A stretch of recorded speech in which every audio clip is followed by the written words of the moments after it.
शांति। आज एक बहुत महत्वपूर्ण टॉपिक के ऊपर हम आपको बताना चाहेंगे। त्रिमूर्ति ब्रह्मा, विष्णु और शंकर। हमारे तीन लोक के चित्र में आप सबने देखा होगा कि सबसे ऊपर शिव बाबा दिखाया गया है। उसके नीचे तीन बिंदी दिखाई गई है, ब्रह्मा, विष्णु और शंकर की आत्मा। और उसके बाद फिर तो सिदरा शुरू होता है, ब्रह्मा और सरस्वती, या कहें श्री लक्ष्मी, श्री नारायण की आत्मा, एक ही है बात है। उसके बाद फिर से पूरा निराकारी आत्माओं का झाड़ का दृश्य दिखाया गया है। तो यहाँ पर अनेक हमारे बीके भाई बहनों को ये बड़ा कंफ्यूजन होता है कि ये तीन आत्माएं हैं या नहीं है। अब ये तीन आत्माएं हैं तभी तो उस तीन लोक के चित्र में वो दिखाया गया है ना। तो ये तीन आत्माएं हैं, इसमें कोई संशय की बात ही नहीं होनी चाहिए। परंतु कई आत्माएं ऐसे प्रश्न, उनको डाउट लगता है ना। ये क्योंकि कई बार बाबा कहते हैं ना कि शंकर है, यहाँ है ही नहीं। शंकर का यहाँ पाठ नहीं होता, परंतु ब्रह्मा, विष्णु, शंकर, इसका राज भी जानना जरूरी है। तो मैं आज इसी टॉपिक को लेना चाहता हूं। सबसे पहले हम आपको बताएंगे कि ये तीन आत्माएं हैं और इन तीन आत्माओं का क्या पाठ चलता है। और नीचे जो ब्रह्मा सरस्वती की आत्मा दिखाई गई है, तो यहां इतना स्पष्ट हो जाता है कि ब्रह्मा की दो आत्मा है। शिव बाबा के नीचे ब्रह्मा, विष्णु, शंकर, फिर ब्रह्मा और सरस्वती। तो ब्रह्मा की दो आत्माएं दिखाई गई है। तो ब्रह्मा की दो आत्मा होती है, इस बात को समझना जरूरी है। इसका बड़ा गुह्य रहस्य है कि दो ब्रह्मा, क्योंकि कई मुरलियों में बाबा दो ब्रह्मा की बात करते हैं। वो हमने मुरलियों में सुनी है, आपने भी सुनी होगी। तो मैं आपको यहां बताऊं कि बाबा कहते हैं कि प्रजापिता ब्रह्मा जो साकार मनुष्य लोक में है, 84 जन्म लेने वाली आत्मा है ना। बाबा कहते हैं इनके 84वां जन्म, मतलब अंतिम जन्म के भी अंत में, जब दादा लेखराज जी की भी 60 वर्ष की आयु हो जाती है, तब शिव बाबा उनके तन में परकाय प्रवेश करते हैं। ये तो हम सब जानते हैं। अब ऊपर ब्रह्मा, विष्णु, शंकर वो सूक्ष्म वतन में है। उन तीन आत्माओं का पाठ यहां स्थूल वतन में नहीं होता। वो सूक्ष्म ब्रह्मा है, वो सूक्ष्म विष्णु है और वो सूक्ष्म शंकर है, सूक्ष्म शरीरधारी। साक्षात्कार का पाठ वहां चलता है। बाबा ने कहा ना कि वो सिर्फ साक्षात्कार के लिए होता है ना। क्योंकि बाबा सुप्रीम टीचर है। जैसे यहाँ भी टीचर स्कूल में क्या करते हैं, ब्लैक बोर्ड में वो चौक से कुछ चित्र बनाते हैं या कोई फॉर्मूला लिखते हैं या कोई चीज़ समझाने के लिए उनको कुछ एक्सप्लेन करने के लिए लिखना पड़ता है। तो इसी प्रकार से शिव बाबा जो सुप्रीम टीचर है, उनको भी हम बच्चों को ये रूहानी ज्ञान पढ़ाने के लिए, समझाने के लिए, बाबा को कई बातों का, कई चीजों को समझाने के लिए बाबा को साक्षात्कार कराना पड़ता है। और साक्षात्कार की चाबी केवल शिव बाबा के पास ही है। तो यहां पर जब दो ब्रह्मा का राज समझ लेंगे और उन सूक्ष्म आकारी शरीरधारी ब्रह्मा विष्णु शंकर का रोल समझ लेंगे तो ये सारे ये डाउट दूर हो जाएंगे, सारी शंकाएं खत्म हो जाएंगी। तो हमें इसको पहले समझना होगा। ये बातें, ये सूक्ष्मवतन का एक हमारी एक किताब है, हमारे लिटरेचर में मिलते हैं, हमारे ईश्वरीय विश्वविद्यालय के साहित्य विभाग में, उसमें किताब है ज्ञानमाला। उस ज्ञानमाला जो हमारे आदरणीय जगदीश भाई साहब जी ने उनको लिखा है, उस किताब को, उसे तो सारी किताबें भाई साहब नहीं लिखे हैं, मैक्सिमम किताबें, तो उनमें ये जो ज्ञानमाला किताब है उसमें पेज नंबर 145, 145 जो पृष्ठ संख्या है, उसमें आदरणीय जगदीश भाई साहब ने सूक्ष्मवतन का एक चैप्टर का वर्णन किया है। हमारा निवेदन है कि अगर आप लोग उस किताब को लेकर पढ़ेंगे, खास करके वो पेज नंबर 145 जिसमें सूक्ष्मवतन का चैप्टर है, उसमें ये स्पष्ट वर्णन है। उसमें उन्होंने लिखा है कि ये ब्रह्मा विष्णु शंकर की आत्माएं सूक्ष्मवतन में शिव बाबा उन आत्माओं को स्थापित करते हैं और उन आत्माओं का पाठ केवल सूक्ष्मवतन तक ही सीमित है। उन 3 आत्माओं का पाठ इस साकार मनुष्य लोक में नहीं होता। वे 3 आत्माएं इस साकारी मनुष्य लोक में आते ही नहीं, है ना। और वो 3 आत्माओं का पाठ पूरा होने के बाद वो 3 आत्माएं सूक्ष्मवतन से ही परमधाम वापस चली जाती है। ये भाई साहब ने उसमें स्पष्ट किया है।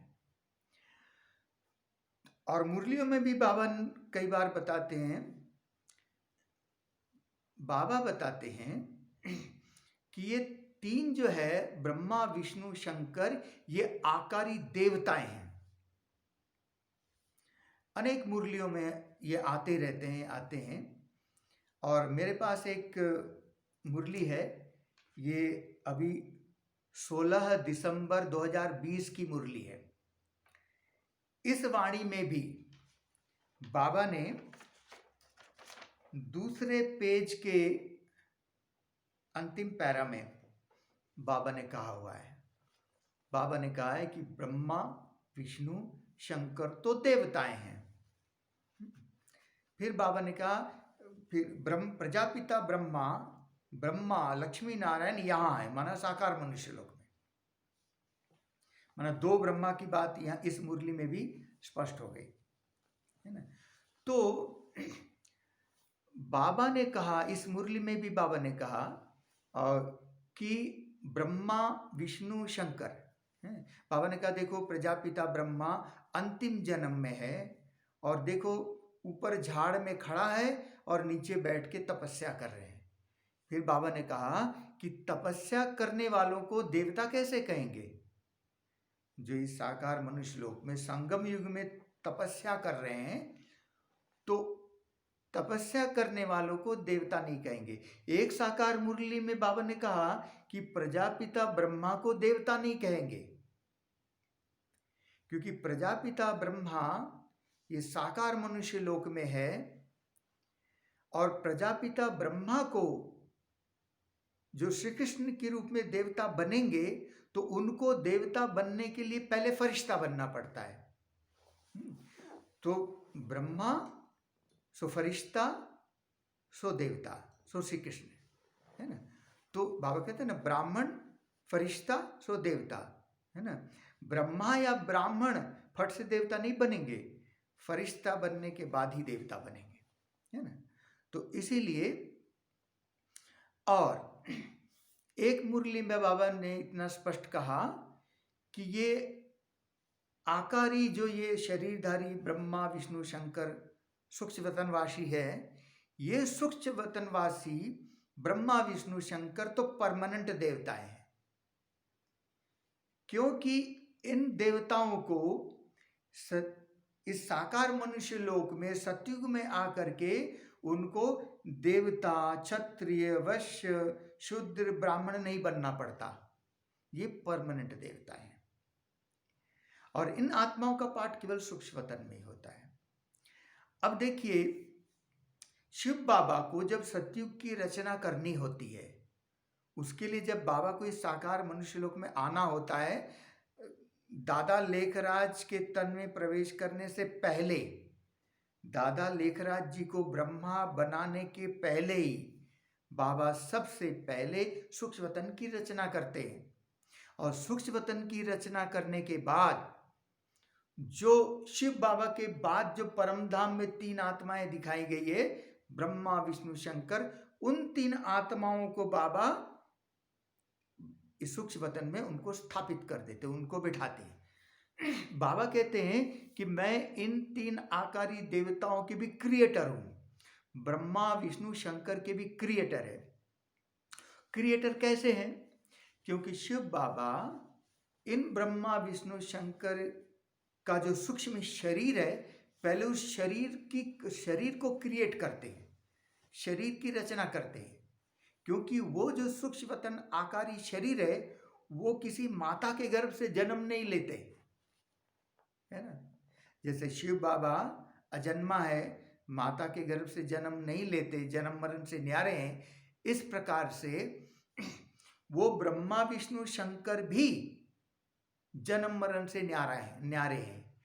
तो उनके जो शरीर है, सूक्ष्म शरीर है, वो शिव बाबा खुद क्रिएट करते हैं। और शरीर क्रिएट करने के बाद उनको ब्रह्मा विष्णु शंकर पुरी में इन 3 शरीरों को क्रिएट करके उन 3 आत्माओं को बुला करके वहां बाबा इनको बिठा देते। क्योंकि ये 3 जो है, ब्रह्मा द्वारा स्थापना, विष्णु द्वारा पालना, शंकर द्वारा विनाश, ये प्रोसेस है, ये प्रोसेस है। अब ये जो हमारा त्रिमूर्ति का चित्र है, क्योंकि हमारे यज्ञ के 3 ही आदि मूल चित्र है, त्रिमूर्ति, झाड़ और गोला। तो त्रिमूर्ति का चित्र वास्तव में शिव बाबा का एडमिनिस्ट्रेशन शो करता है।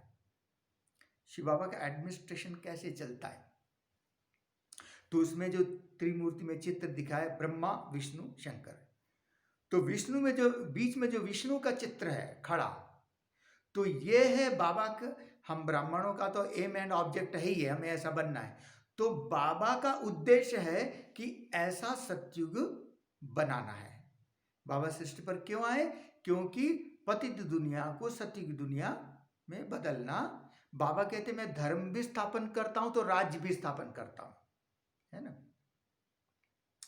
तो ये विष्णु का राज्य है ना, श्री लक्ष्मी श्री नारायण का कंबाइंड रूप दिखाया गया है ना। तो ये है उद्देश्य विष्णु, है ना। और ब्रह्मा है आधार, पर्पस, है ना। किस लिए आया, है ना। पर्पस तो विष्णु है और ब्रह्मा है आधार, बेस।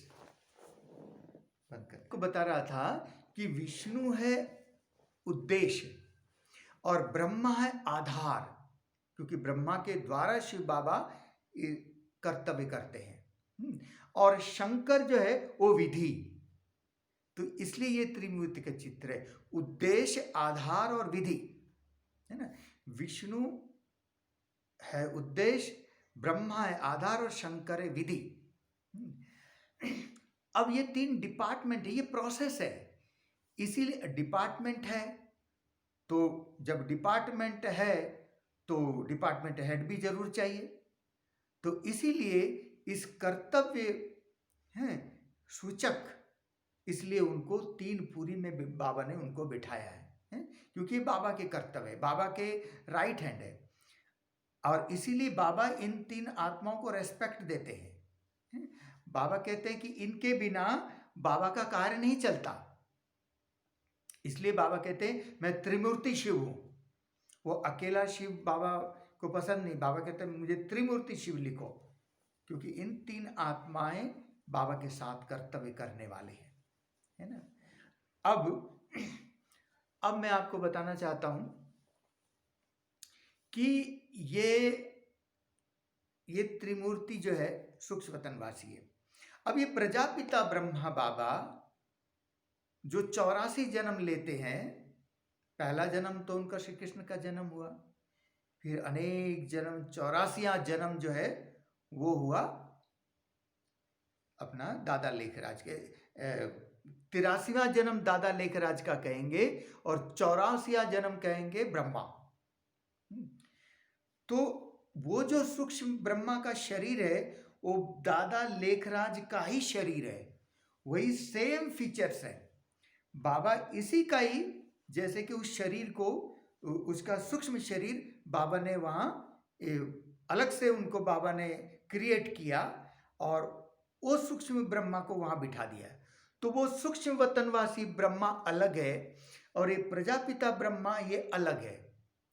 फीचर एक ही है, शरीर एक ही है, परंतु वो आकारी शरीर है, ये साकारी शरीर है ना। अब ये दो ब्रह्मा की जरूरत क्यों पड़ी?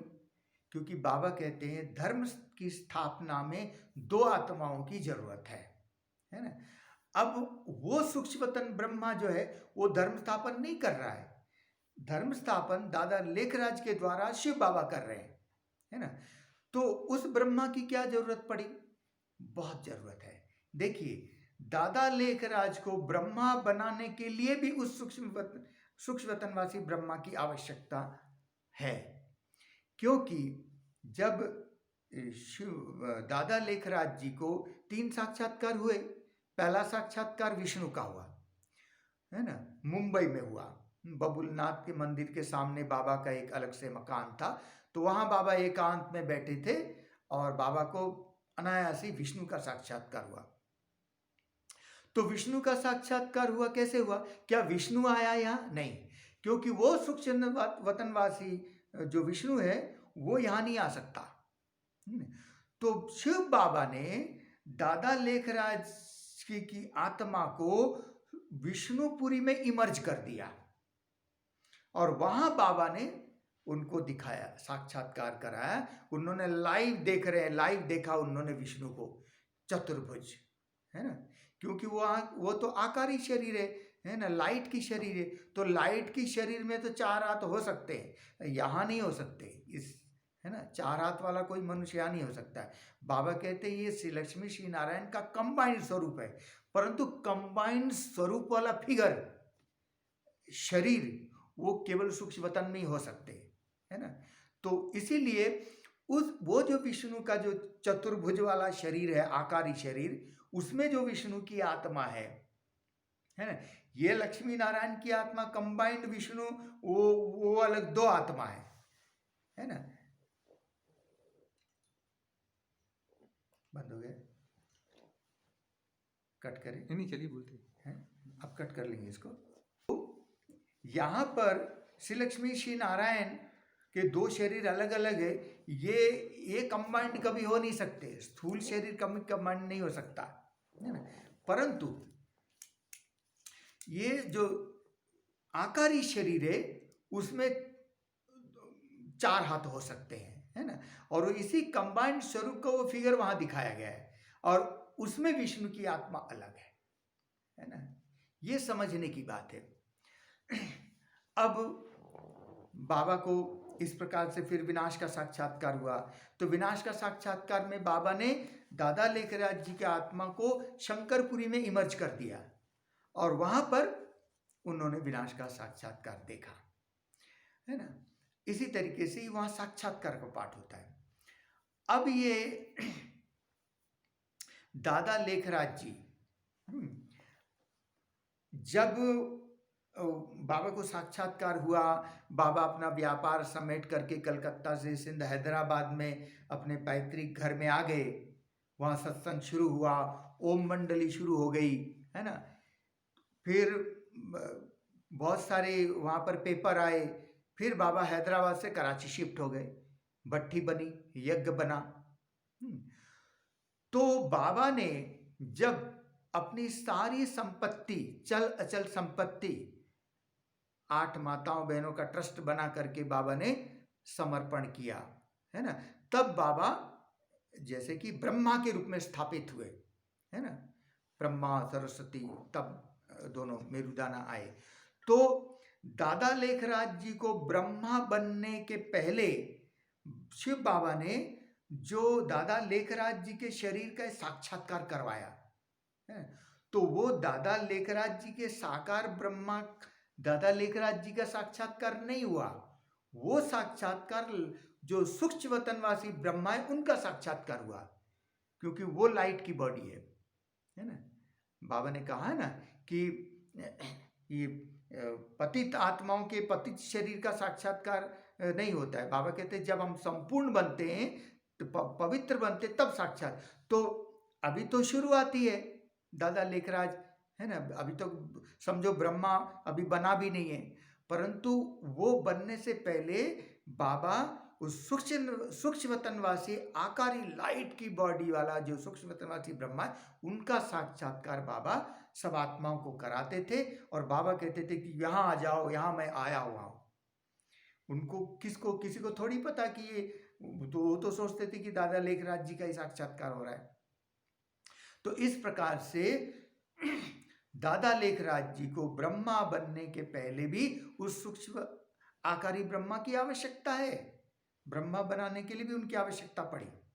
अब मैं आपको बताता हूं कि अब दादा लेखराज जी जब ब्रह्मा बन गए, भट्ठी बनी, पुरुषार्थ शुरू हो गया, फिर भारत पाकिस्तान बना, फिर डिवाइडेशन के बाद 1950 में भारत में आबू में आए, है ना।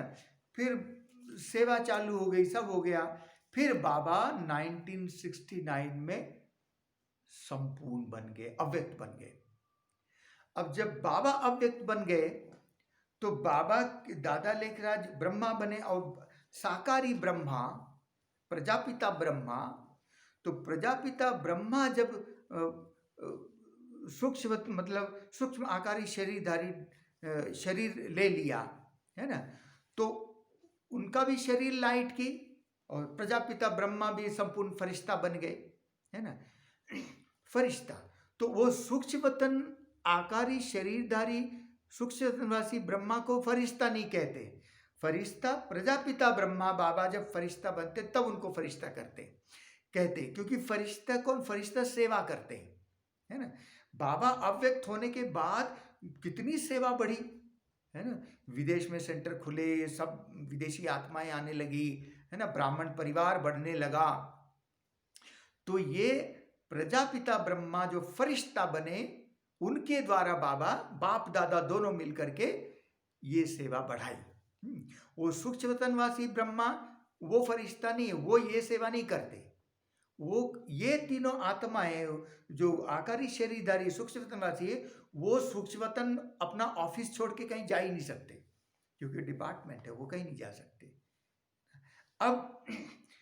अब ब्रह्मा बाबा फरिश्ता बन गए। अब फरिश्ता बने हुए भी अभी हम लोगों ने ब्रह्मा बाबा का 52वां अव्यक्त दिवस मनाया, अभी इसी 18 जनवरी को, है ना। तो 52 साल से ब्रह्मा बाबा सूक्ष्म वतन में बैठा है, आखिर कब तक बैठेगा, है ना, अंत तो होना ही है ना। तो अब समझ लीजिए कि ये समझो अब विनाश हो गया। अब विनाश हो गया। अब विनाश के बाद न्यूक्लियर वार माना फाइनल विनाश। फाइनल विनाश के बाद शिव बाबा गए तो ब्रह्मा बाबा भी जाएंगे, है। बाबा के साथ साथ पूरी ब्राह्मण आत्माओं के झुंड भी जाएंगे, है ना। फिर सारी आत्माएं जाएंगी, सारा जो बाबा कहते हैं ना मधुमक्खी के छत्ता जैसा, मनारा जैसा, वहाँ सारी निराकारी झाड़ वहाँ ट्रांसफर हो जाएगा। तो अब प्रजापिता ब्रह्मा बाबा विनाश के बाद सूक्ष्म वतन से परम धाम चले जाएंगे, है ना। परम धाम चले जाएंगे और वहां से थोड़ा समय बाबा कहते हैं टच करके आएंगे। तो थोड़ा समय वहां रुक करके फिर वो यहाँ पर श्री कृष्ण के रूप में जन्म लेंगे, है ना। अब श्री कृष्ण के रूप में यहाँ जन्म ले लेंगे, तब तक भी एडवांस पार्टी की आत्माएं तो हैं, है ना। तो एडवांस पार्टी की आत्माएं श्री कृष्ण के नारायण बनने के एक दिन पहले तक कुछ एडवांस पार्टी की आत्माएं रहेंगी, है ना। बाकी तो उनमें से जो आत्माएं जाएंगी और देवी देवता के रूप में जन्म लेंगे, ये तो प्रोसेस चलता रहेगा।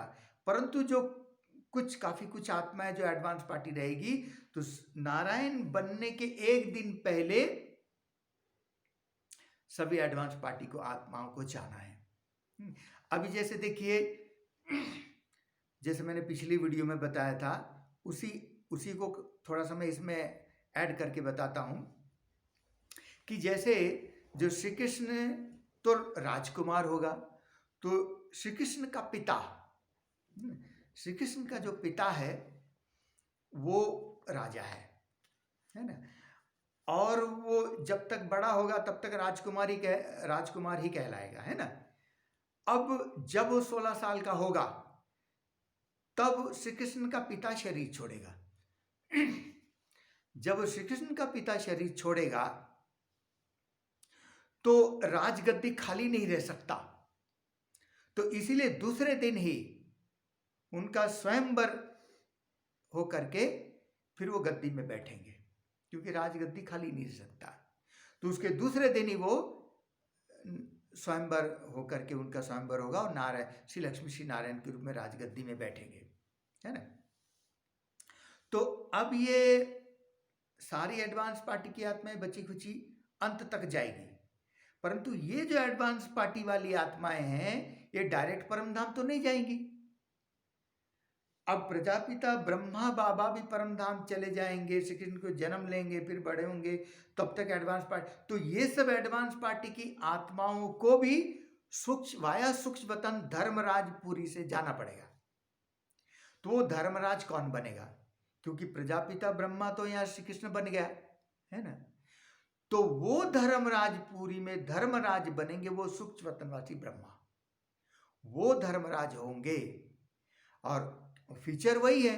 तो सारी आत्माएं जब जाएंगी, ब्रह्मा चाहे अज्ञानी आत्माएं, दूसरे धर्म वाली कोई भी आत्मा जाएंगी, तो सबसे पहले वो सूक्ष्म वतनवासी ब्रह्मा धर्मराज के रूप में जो होंगे उनके पास जाना ही पड़ेगा, और उनके पास जाते ही उन आत्माओं के सारे जन्मों का साक्षात्कार होगा और फिर उनको सजा मिलेगी। हाँ, एडवांस पार्टी की आत्माओं की जो भी थोड़ी बहुत बची कुची जो उनका हिसाब होगा वो वहां पर पूरा होकर के फिर वो आत्माएं परमधाम चली जाएंगी। तो नारायण बनने के एक दिन पहले तक भी वो सूक्ष्म वतनवासी ब्रह्मा को धर्मराज के रूप में अपना पाठ बजाना ही पड़ेगा। जब सारी आत्माएं चली जाएंगी, राजधानी स्थापन हो जाएंगी, है ना, तब जाकर के वो आकारी ब्रह्मा विष्णु शंकर तीनों का कर्तव्य पूरा हो जाएगा। मतलब श्री लक्ष्मी श्री नारायण यहाँ सतयुग में जो पहली राजधानी गद्दी में बैठेंगे, तब जाकर के उन तीन आत्माओं का काम पूरा होगा, है ना, उनका कर्तव्य पूरा होगा, और तब वो तीनों आत्माएं वापस अपने परम धाम वापस चली जाएंगी। इसीलिए इन तीन आत्माओं का जो कर्तव्य है, रोल है ना, वो प्रतीकात्मक है और सूक्ष्मतन तक ही सीमित है ना। इसीलिए बाबा कहते हैं शंकर यहाँ आता ही नहीं, शंकर यहाँ होता ही नहीं, है ना। अब देखिए ये भी एक बड़ा महत्वपूर्ण विषय है कि जैसे कि मैंने कहा कि त्रिमूर्ति के चित्र में विष्णु है उद्देश्य, ब्रह्मा है आधार और शंकर है विधि, है ना। अब ये विधि क्या है? विधि को मैं आपको बताऊं कि वास्तव में जब हम आत्माएं ज्ञान में आती है, कोई भी हम 7 दिन का कोर्स करके फिर ज्ञान में चल पड़ते हैं, है ना। तो ये शंकर विधि क्या है उसको समझिए। शंकर द्वारा विनाश कहा गया है, तो विनाश माना ही हम समझते हैं कि पूरी दुनिया का विनाश। पूरी दुनिया का विनाश तो बाद में होना है, पहले विनाश की प्रक्रिया और है। तो जैसे हम ज्ञान में चलना शुरू करते हैं तो हर एक व्यक्ति का अलग अलग बैकग्राउंड होता है, अलग अलग बुद्धि होती है, तो उस हिसाब से उस ज्ञान को भी समझने का प्रयास करते हैं। और अलग अलग बैकग्राउंड मान्यताएं होने के कारण अनेक शंकाएं होती है, डाउट्स होते हैं। तो जब हम ज्ञान में चल पड़ते हैं तो जो पहली विधि है वो है शंका कुशंकाओं का विनाश। जब हमको ज्ञान समझ में आता है तो हमारी जो शंकाएं होती है, डाउट्स होते हैं, वो डाउट्स, भ्रम दूर हो जाते हैं, शंकाओं का विनाश हो जाता है। देखिए, शंकर शब्द का एक अर्थ होता है शंका कुशंकाओं का निराकरण करना, है ना, शंका कुशंकाओं का विनाश करना, है ना, शंकर। तो पहली विधि यही है कि शंकाओं का विनाश, डाउट क्लियर, है ना। अब जैसे हमारे संशय दूर हो गए, हम निश्चय बन गए, संशय खत्म हो गए, हम ज्ञान में हमारी निश्चय बुद्धि बन गए। अब निश्चय बुद्धि बने तो ज्ञान में चल पड़े। तो जैसे ज्ञान में चल पड़ते हैं तो अनेक पेपर आना शुरू हो जाता है ना, अनेक विघ्न बाधाएं, पेपर आना शुरू हो जाता है। तो जब हम ज्ञान में चल पड़ते हैं, बाबा से योग लगाना शुरू करते हैं, तो ज्ञान और योग के द्वारा हम उन विघ्न बाधाओं को पार कर लेते हैं, है ना। योग युक्त, युक्ति युक्त, है ना, आत्मा को जो शक्ति मिलती है उससे ये चैलेंजेस, है ना, सामना करने की शक्ति द्वारा हम इन विघ्न बाधाओं को धीरे धीरे पार कर लेते हैं। हम हिम्मत का कदम आगे बढ़ाते हैं तो बाबा की 1000 गुना मदद मिलती है, उससे हम पेपर को पास कर लेते हैं। केवल हमें हिम्मत का कदम आगे बढ़ाना होता है। अच्छा, तो दूसरा विनाश हुआ विघ्न बाधाओं का विनाश, है ना। उसके बाद जब हम तपस्या करते हैं, तो तपस्या करते हैं, योग लगाते, ज्वालामुखी योग लगाते, तो उससे हमारे विकर्म विनाश होते, जन्म जन्मांतर के विकर्म विनाश। तो विनाश की तीसरी विधि है विकर्मों का विनाश।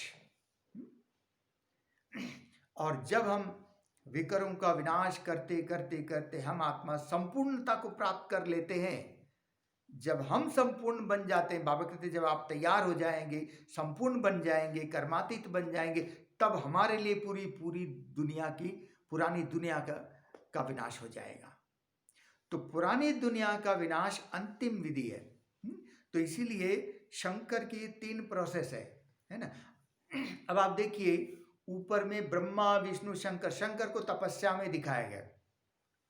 अब वो वहां शंकर, उसको तपस्या करने की कोई जरूरत नहीं है ना, क्योंकि उसने को न 84 जन्म लिए, न कोई पाप कर्म किए।